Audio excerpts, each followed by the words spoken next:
Derek and Shalane Maxfield Family Foundation. And I've got so much to say, but not a ton of time to say it. But I wanted to start by telling you that it has been such a joy to involve our kids in this giving.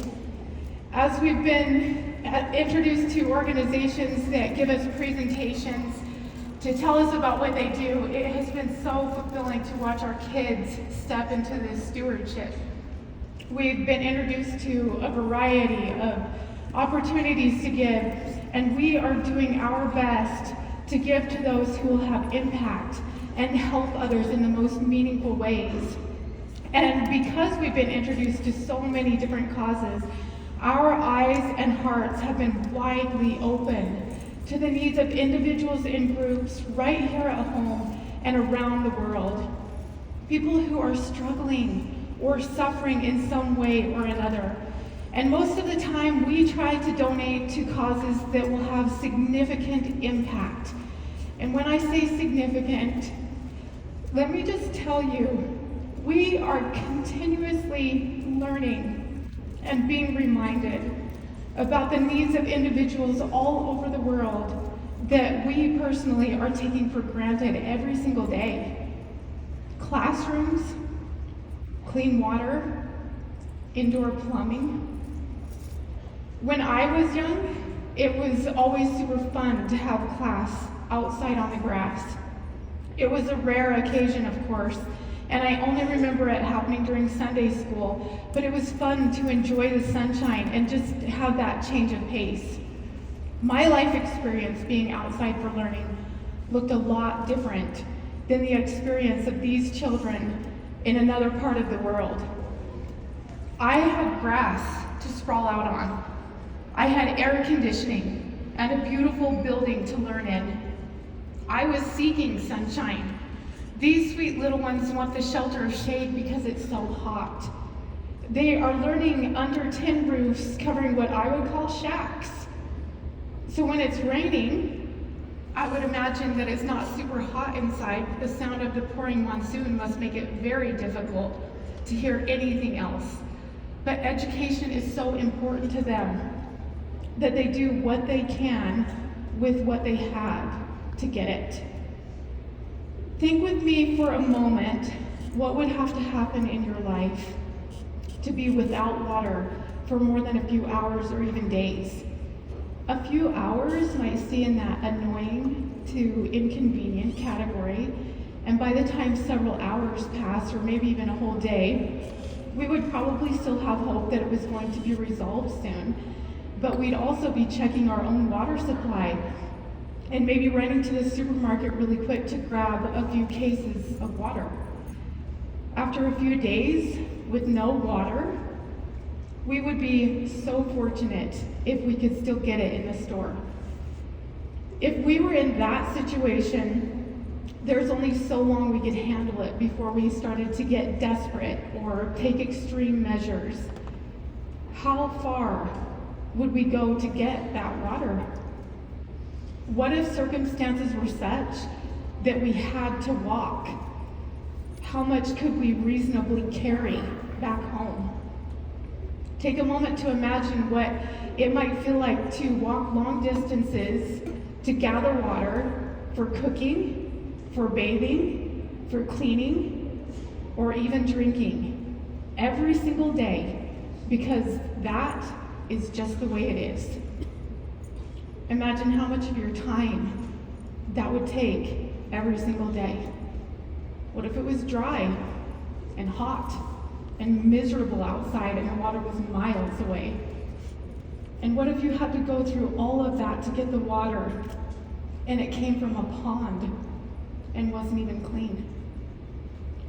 Earlier this year, I was introduced to Ye Samake, a man from Mali, Africa, who earned his master's degree right here in Utah. He could have stayed here and made a wonderful life for himself and for his family. He'd met his wife while here going to school. He had tremendous opportunities here.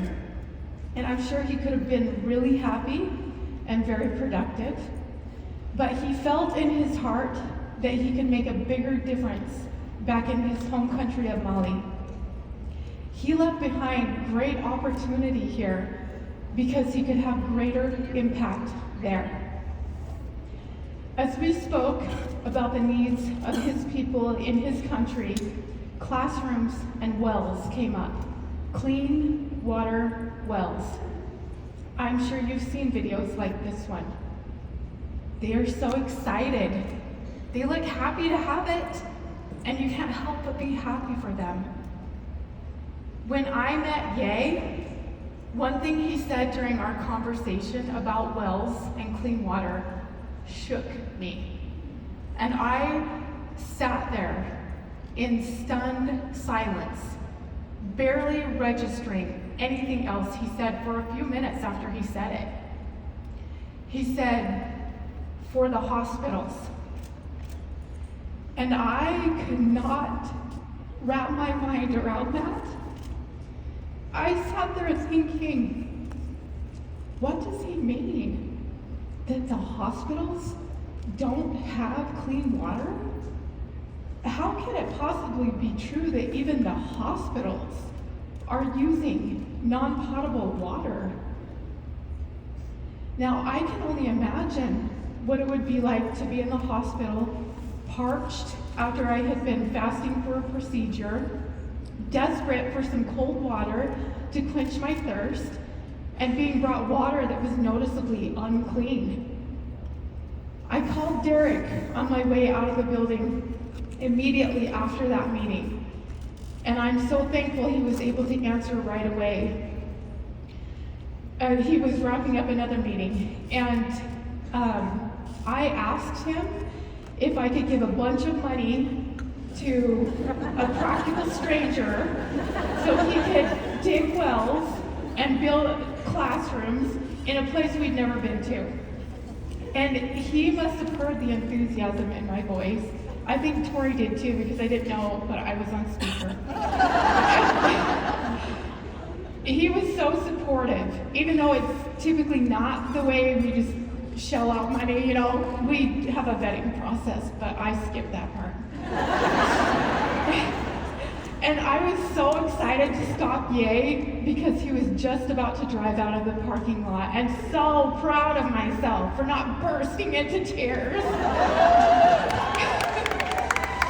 When I told him that we will help him build his classrooms similar to these, they're similar to those, and dig a well. It's a pretty good upgrade, I'd say.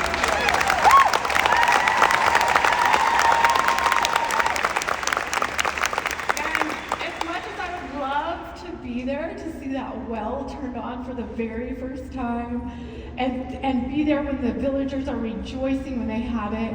We didn't want him to wait to do it, so hopefully there's a video so I can see that later.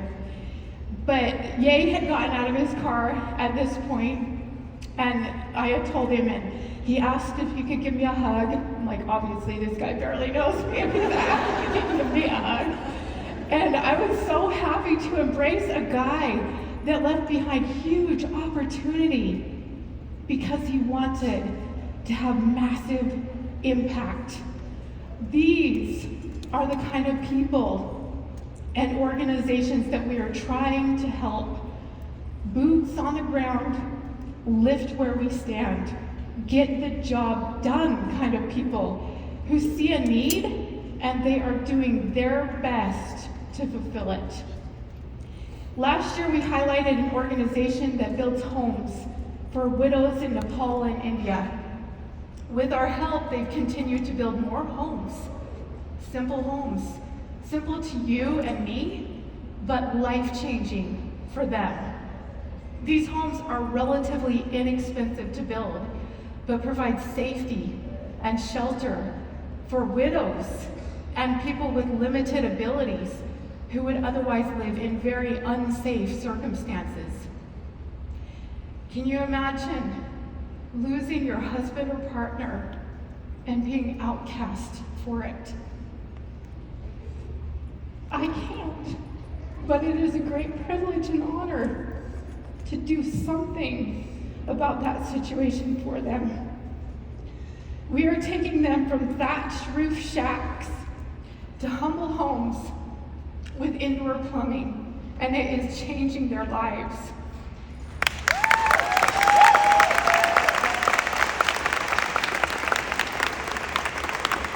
In the past 12 months, we also funded 20 generators for Ukrainian refugees to help them survive the cold winter months. We aided an organization in Honduras that is teaching women how to sew quilts so they can produce income and provide for their families. And this one I am so proud of. We helped put 5 child predators behind bars.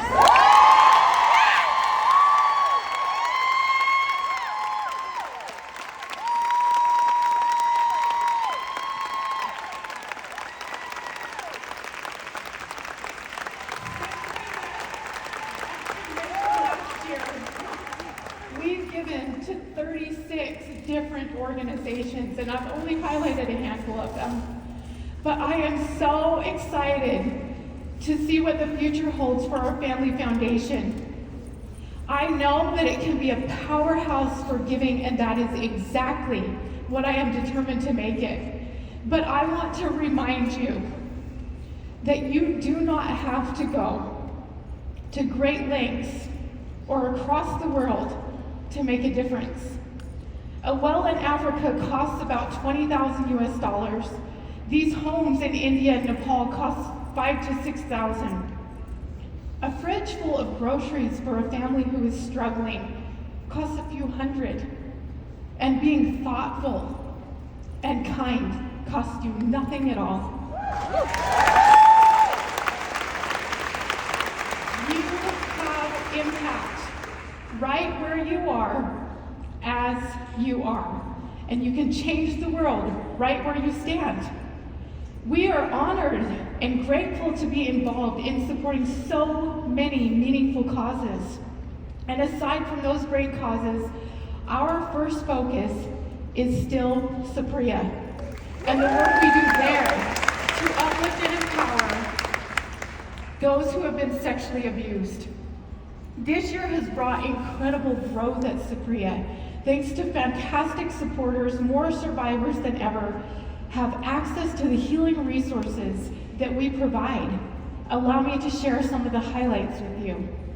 In 2022, we launched the healing webinar and had 81 participants during the course of the year. This year, the healing webinar has grown to support the healing journey of even more survivors. So far in 2023, we have had 240 participants, almost 3 times the survivors that participated the entirety of last year in just the first 7 months. Overall, the healing webinar has had participants from 15 different countries and 39 states. Building on the success of the healing webinar, Saprea support groups have also become substantially more accessible for survivors worldwide. We launched a new site with new educational videos, added learning segments, and updated scripts. In addition, support group resources are also available in the 4 languages we support: English, Spanish, German, French. We hope that this will allow even more survivors to benefit from the support of their communities. Saprea support groups have served survivors in 13 different countries, including an up-and-coming group for residents of a women's correctional facility in Bogota, Colombia.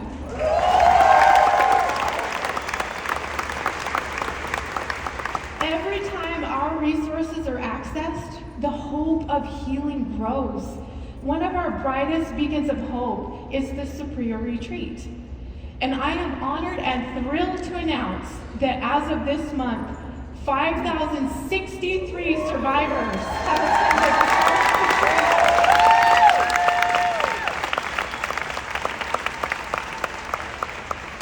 Stop and think for just a minute about that number. In this room, we have about 2,500 seats. Look around. The number of women who have experienced the retreat are more than double what you see here.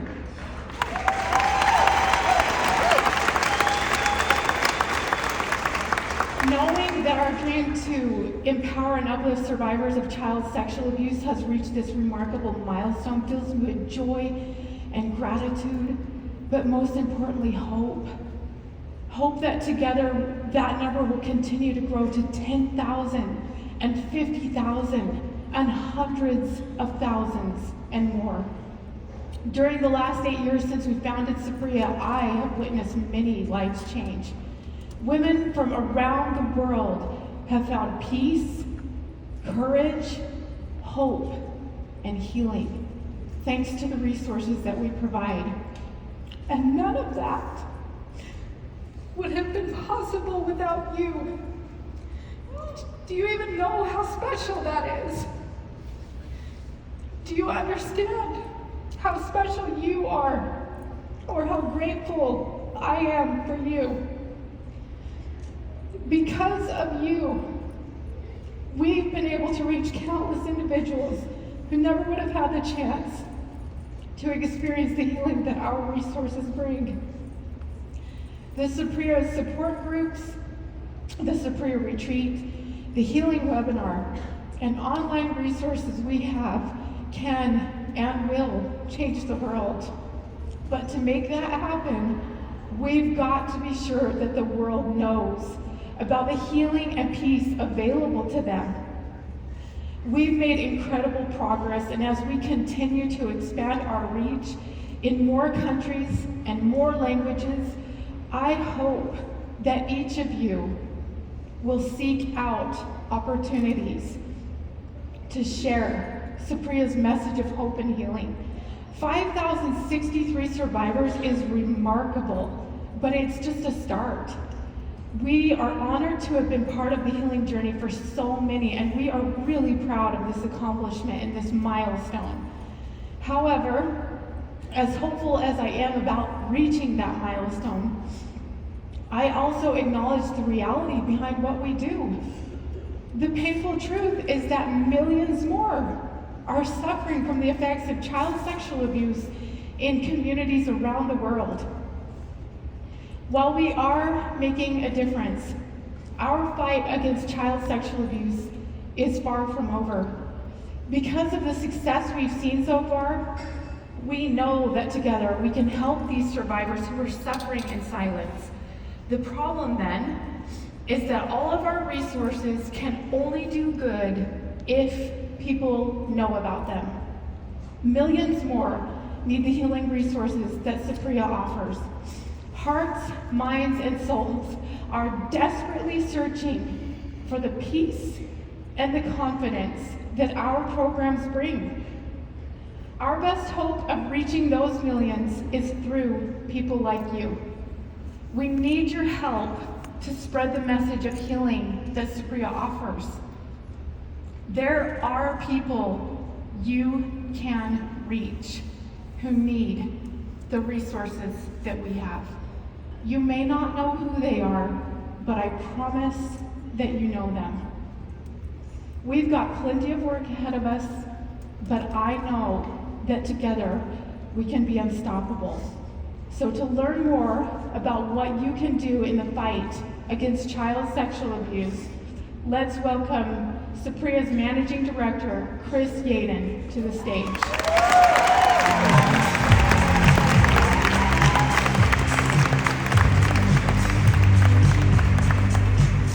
Isn't she awesome? Shalane, thank you for all the good you are bringing to this world.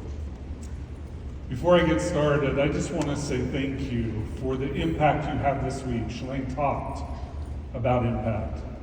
And as you did that 10K, 5K, you raised awareness, you raised money, and that awareness and money is going to go to serve more survivors and protect more children. Thank you for having impact this week. As Shalane just announced, 5,063 survivors have attended the Saprea retreat. It's amazing. It's amazing to all of us. Over 5,000 women who are now equipped to manage the symptoms of their trauma, as well as build a community with others in their healing journey. And you have all helped make that possible. At Saprea, we're constantly being inspired by the strength of the survivors that attend retreat and access other resources.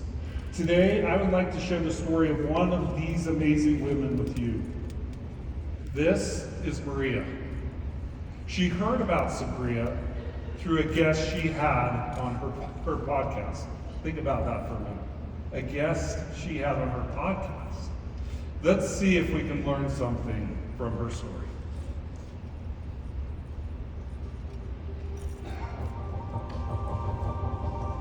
I'm a civil litigation attorney in the Washington, D.C. suburbs. My mother was an immigrant from the Philippines. My father is a white American. And I was the only brown person in my neighborhood and in my Catholic schools. My father was a violent alcoholic. He beat my mother and got arrested. And then they got divorced when I was 6 years old. When I was abused, I was 7 years old. And it was someone close to our family, and I didn't really know what was happening. I knew it was a secret, but I didn't know what it was. The shame magnified when I learned about the birds and the bees, and I learned that this was not okay, and that someone should have protected me. When I was 13, I took my first drink, and it helped me feel less other than. It was a social salve, but I didn't know how to turn it off. I would drink to blackout almost every weekend.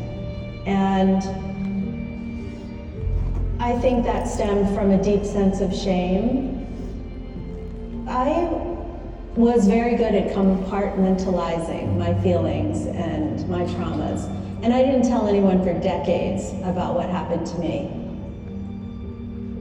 My mother put a high priority on academic success, and as long as I got straight A's, which I did, she left me alone, and I wanted to be left alone.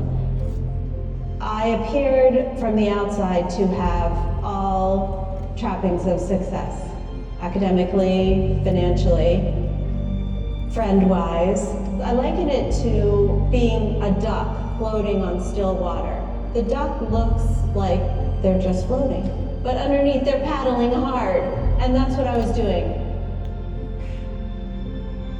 I didn't tell anyone when I became an adult because I was afraid if anybody knew what happened to me, they wouldn't want to be near me. I didn't know anyone else who had a story similar to mine. I felt disgust with myself, and I felt that other people would be disgusted with me if they knew that, or if they knew how weak I was or how stupid I was to not tell anyone. So I just pushed it away. I pretended it didn't happen. I became the head of many organizations, served on many boards, worked at the biggest law firm in Washington, D.C., was a political appointee in the Clinton administration, headed up the neighborhood welcoming committee, volunteered at my children's schools. I did so much because I didn't want anyone else to know how much of a low life I felt inside. When my children both became teenagers and started pushing me away, I was bereft, so I took refuge in drinking again. When I was at rehab for alcoholism, my then husband said I was no longer welcome at home.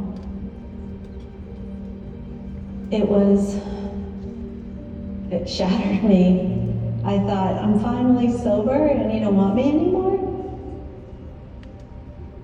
I was rudderless, I was bereft, I didn't know what I was going to do.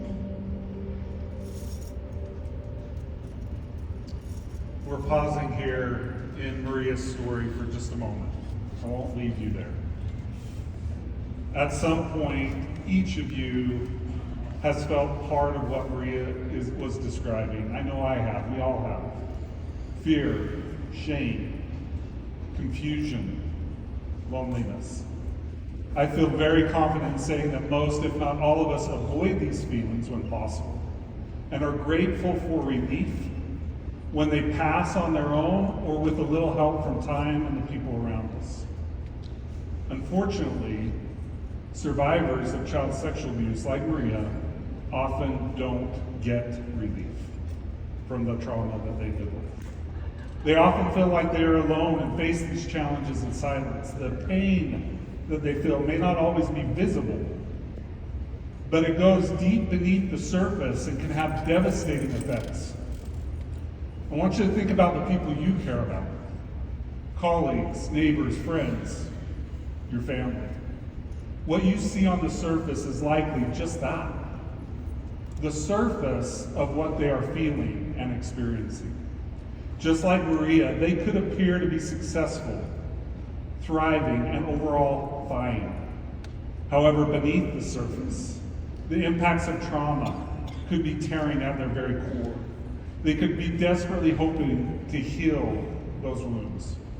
Many members of the Saprea community expressed that if they had known what their loved ones were concealing and secretly experiencing, they would have acted much sooner and they would have done anything to take that pain away. Wouldn't we all feel the same? Thankfully, we know that with proper help and guidance, they don't have to keep fighting on their own. We will be there for them, just like we were for Maria. So let's watch the rest of her story.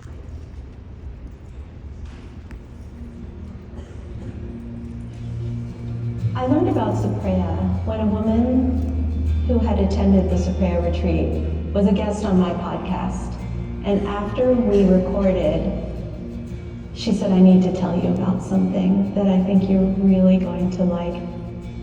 There were a lot of moments at the Saprea retreat that elevated me and pushed me forward in my healing journey. Had I not gone to Saprea, I don't think I would have told my mother the truth. And that was a huge block in my healing. I absolutely think my life would have been different if I had talked about this earlier. If I had gotten appropriate mental health counseling, I probably wouldn't have fallen into the low bottom of alcoholism that I did. I probably wouldn't have been such an overachiever, so concerned with what other people thought of me, and probably would have taken a different career path. I have regrets. I regret that I blew up my family, but I am living a life true to my values now, and I'm making a difference in the world.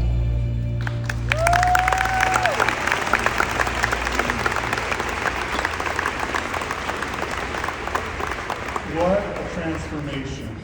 Maria went from feeling like she was, in her own words, disgusting to herself and to others, to feeling elevated and confident.